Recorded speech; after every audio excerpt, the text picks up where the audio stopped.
حضرت ابن عمر رضی اللہ عنہ سے روایت ہے کہ نبی صلی اللہ علیہ وآلہ وسلم نے فرمایا، سب سے بڑی نیکی یہ ہے کہ آدمی اپنے باپ کے دوستوں کے ساتھ اچھا سلوک کرے۔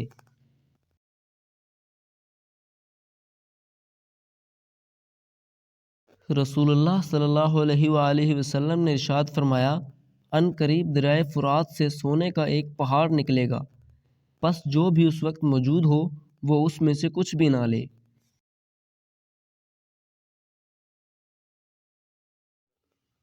رسول اللہ صلی اللہ علیہ وآلہ وسلم نے ارشاد فرمایا، سجود میں میانہ روی اختیار کرو اور تم میں سے کوئی اپنی کلائیوں کو کتے کی طرح نہ بچھائے۔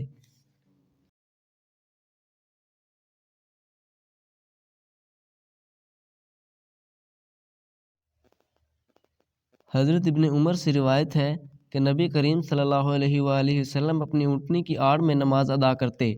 ابن نمیر کی روایت میں اونٹ کا ذکر ہے۔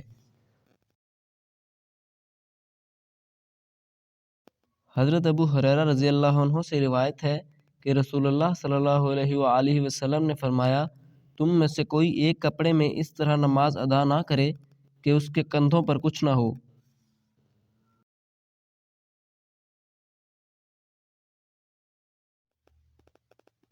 حضرت انس رضی اللہ عنہ سے روایت ہے کہ رسول اللہ صلی اللہ علیہ وآلہ وسلم نے اگر یہ نہ ارشاد فرمایا ہوتا کہ تم میں سے کوئی موت کی تمنا نہ کرے تو میں اس کی تمنا کرتا۔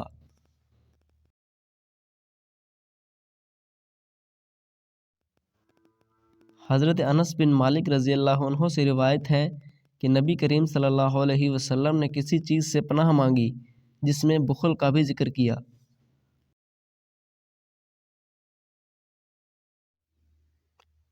حضرت ابو ہریرہ رضی اللہ عنہ سے روایت ہے کہ نبی صلی اللہ علیہ وآلہ وسلم بری تقدیر اور بد نصیبی کے پانے اور دشمنوں کے خوش ہونے اور سخت آزمائش سے پناہ مانگتے تھے۔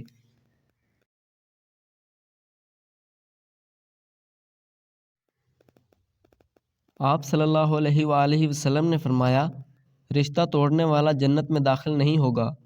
حضرت سفیان نے کہا، یعنی رشتہ داری توڑنے والا۔